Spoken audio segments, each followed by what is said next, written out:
have decided with only one sentence, that is sentence of death. Sheikh হাসিনার মৃত্যুদণ্ডের আদেশের সঙ্গে সঙ্গেই আদালতের শিষ্টাচারকে ছাপিয়ে যায় রক্তাক্ত জুলাইয়ের আবেগ। এই রায়ের অপেক্ষাতেই হয়তো ছিলেন ২৪-এর শহীদ পরিবার আর আহতরা। প্লিজ। শুধু জুলাই যোদ্ধা নন, ১.৫ দশক ধরে ক্ষমতা আঁকড়ে স্বৈরাচার হয়ে ওঠা শেখ হাসিনার বিরুদ্ধে এই রায়কে মাইলফলক বলছেন রাজনীতিকেরাও। এর মধ্য দিয়ে স্বৈরশাসনের কবর রচিত হয়েছে মত বিএনপি মহাসচিবের। প্রায় অভিন্ন বক্তব্য আরেক সিনিয়র নেতা সালাউদ্দিন আহমেদের। এই বিচার হচ্ছে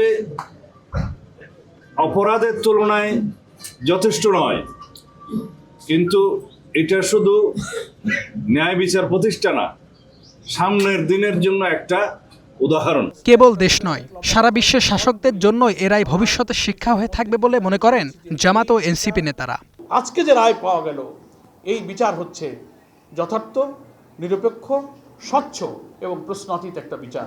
কোনো একজন সরকার প্রধানের সর্বোচ্চ সাজা, এটা বাংলাদেশের ইতিহাসেই প্রথম। এটা স্মরণীয় হয়ে থাকবে। আজকের বিচারের মধ্য দিয়ে প্রমাণিত হয়েছে শেখ হাসিনা মানুষকে গুলি করে হত্যা করেছে, লেথাল ওয়েপন ব্যবহার করেছে, গোটা বাহিনীকে মানুষের বিরুদ্ধে খুন করতে কাজে লাগিয়েছে। যার এত অপরাধ, সে অপরাধের খুব অল্প কিছু অভিযোগেই আজকে শাস্তির ঘোষণা এসেছে। তাদের শাস্তি কার্যকর করার মধ্য দিয়ে পৃথিবীর ইতিহাসে একটি নজির তৈরি হবে, যাতে করে আর কোনো শাসক, আর কোনো গোষ্ঠী তারা যেন গণহত্যাকারী হয়ে উঠতে না পারে। জুলাই আন্দোলনে মানবতাবিরোধী অপরাধ মামলার প্রথম রায় আসে সোমবার। তাতে ৫ অভিযোগের সবগুলোই প্রমাণ হওয়ায় ক্ষমতাচ্যুত প্রধানমন্ত্রী শেখ হাসিনাকে মৃত্যুদণ্ড দিয়েছেন ট্রাইব্যুনাল।